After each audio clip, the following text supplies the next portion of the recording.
Boss, may biyahe ng probinsya? Magkano ang pamasahe? Saan po sabihin?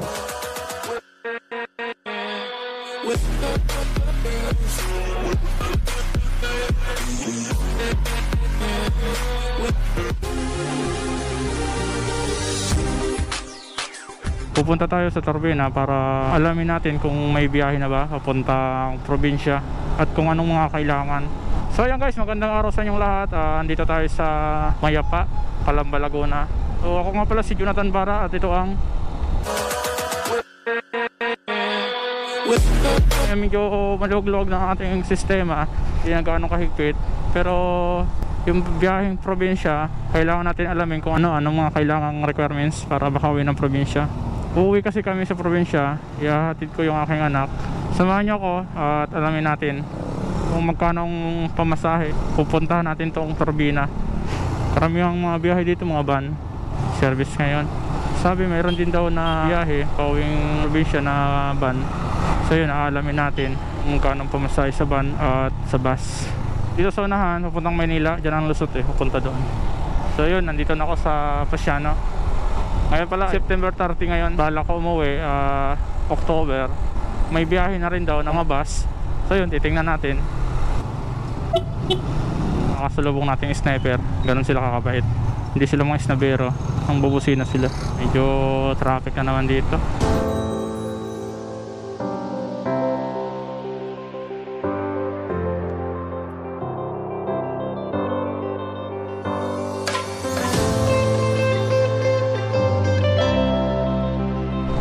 So ayun mga boss, andito na ako sa checkpoint Calamba, Laguna. May mga jeep ng biyahe pero wala silang pasahero. So may jeep din ako nga susundan, no? Hindi ko lang alam kung pang private public siguro to may mga plastic siyang nangharang sa upo. Andito na tayo sa Rosing, Calamba, Laguna. Ang harap natin SM yan SM Calamba.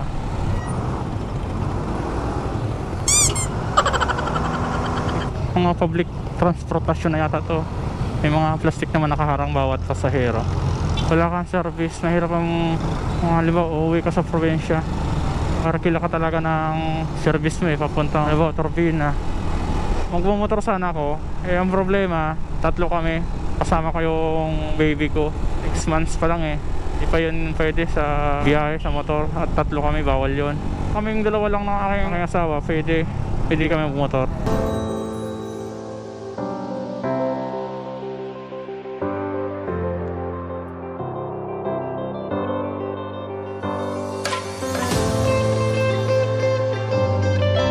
Malapit na tayo sa Turbina. Ayan, sa taas na yan. Traffic dito galing sa Turbina. Yung sa kabilang linya walang galawan ng mga sasakyan. Ganda, Ferrari.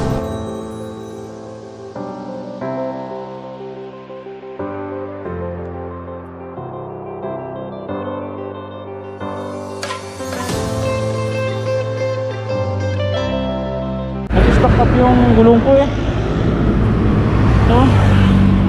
no, ang init kaya pala sabi ko parang hirap ako tumakbo, parang nahihirapan yung motor ko umarangkada wala nag-stock up, walang joke kaya pala. Bihira ko kasi gamitin itong foot brake na to, ang ginagamit ko lang unahan. Mayroon pa namang laman. So yun mga boss, tumigil akong saglit. Talagang nahirapan yung motor ko tumakbo yung pala nag-stock up yung foot brake ko. Bihira ko kasi itong gamitin, hindi ko ito ginagamit. Ang ginagamit ko lang itong sa unahan. Grabe, ang init lang itong plate na to, disc brake. Kaya pala sabi ko, ba't ganito? Naka-primera, nakahirap pa rin tumakbo. Ayun, malapit na ako sa Turbina nag-lock yung preno. Tara, hanggang niya naman akbo. Kanina ang bigat, grabe, kawawa yung motor.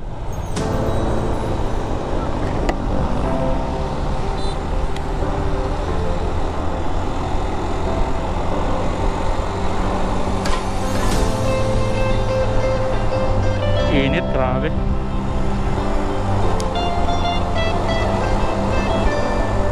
ito ito mga boss, sa Tarbena na tayo.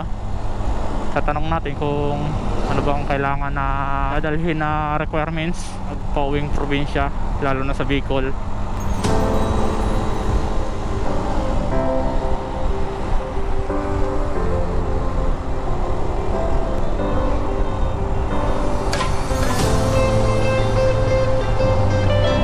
Parang wala pa dito eh.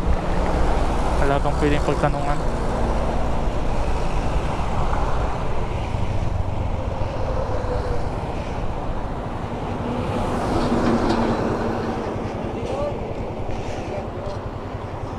Tanong tayo dito.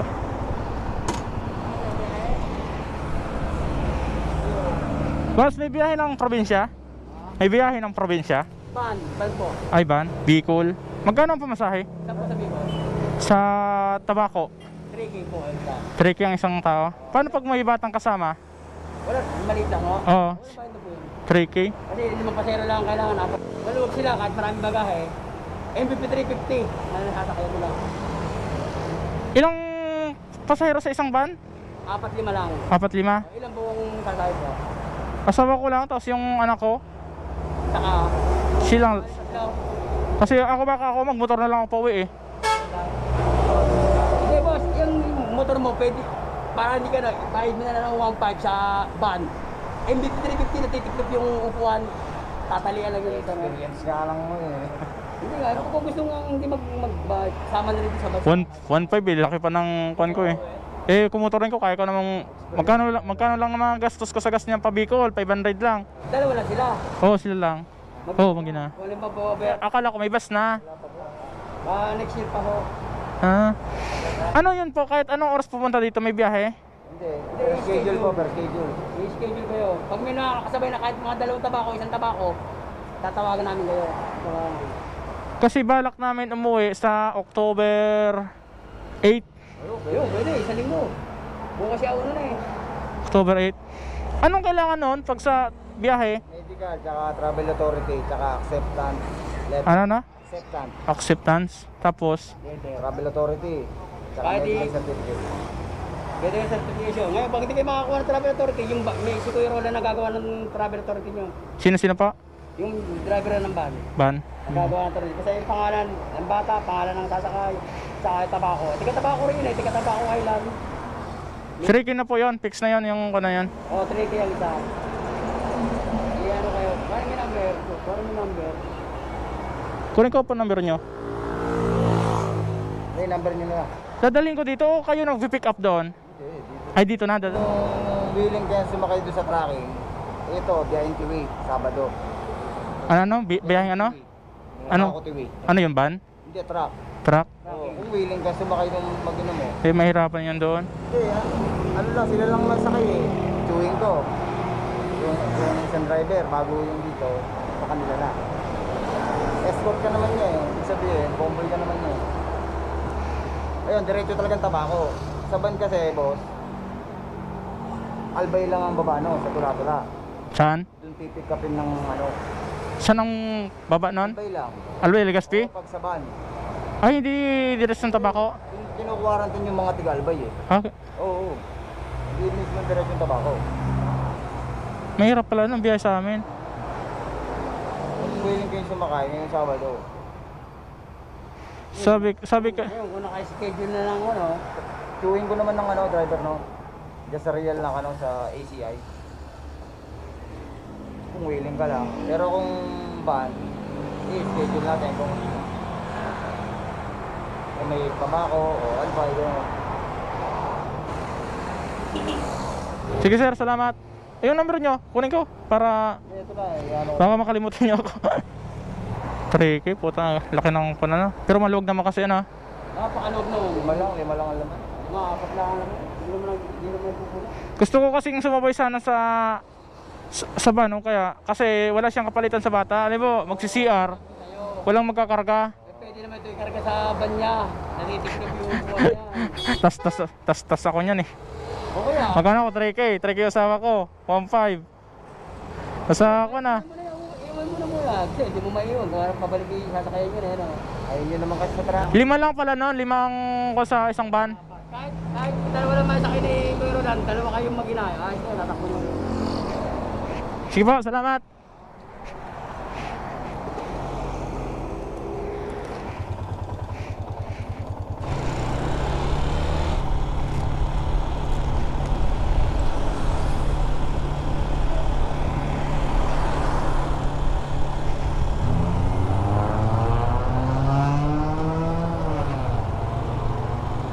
Tatanong ulit tayo dito sa may filterang ko na to kung may biyahe na bang October.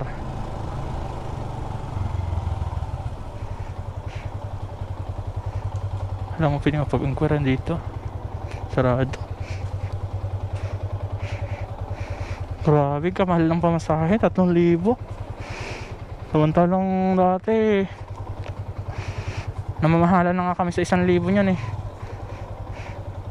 3,000. Tapos kung sasakay pa ako 3,000, 6,000. Walang yun, lapit-lapit ang mahal pa masahe.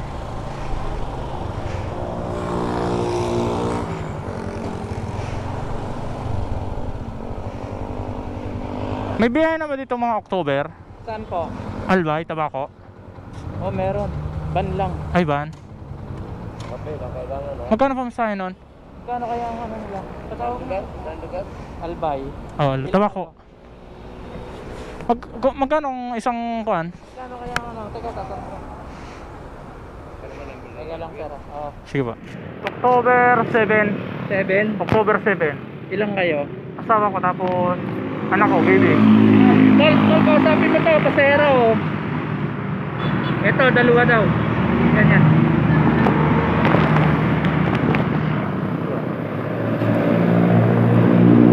Hello po, hello. Ano pa? Wala sir eh, kasi ang start ng leave ko 7.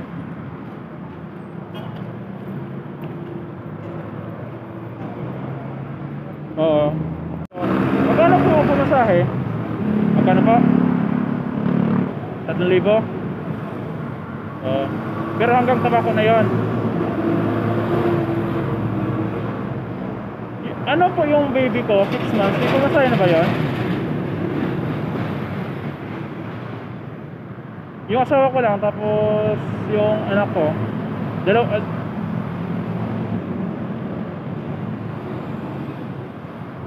Walang bayad pa yung baby. Kukunan ko na lang siya ng medical. Tara. Magkano? Ayun nga pa. Po. Ano pa? Sige po, kunin ko yung number niya. Sige po. Kunin ko po yung number niya. So ayun mga boss, nagtanong ako dito sa may bandang terminal ng Filtranco. Same ang kanya pamasahe, 3,000. Pero ang kinagandahan dito, hanggang Tabaco. Hanggang Tabaco yung baba niya. Doon sa isa, 3,000. 5 lang ang pasahero, 5 o 4. Pero hanggang Albay lang.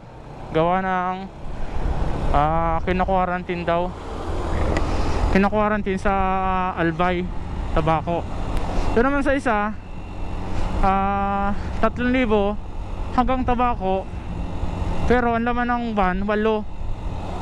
Ano kaya mas maganda? Mahihirapan kasi kami kung magbumotor na lang ako. Hindi kayang pamasahe, wala akong pera talaga. Hindi kaya yun eh.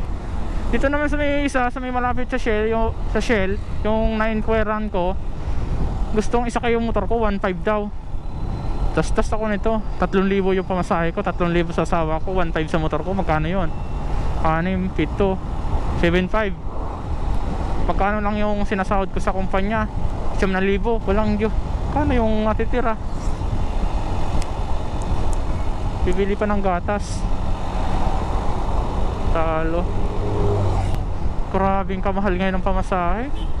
Dami pang kailangan. Authority acceptance. My God. So yun guys, pauwi na ako. Pasikasuhin na natin yung mga requirements na yun. Kailangan pa ng medical. So hanggang dito na lang mga boss ang aking video. Huwag nyo na rin kalimutang i-like at i-share. Subscribe nyo na rin. Maraming salamat po.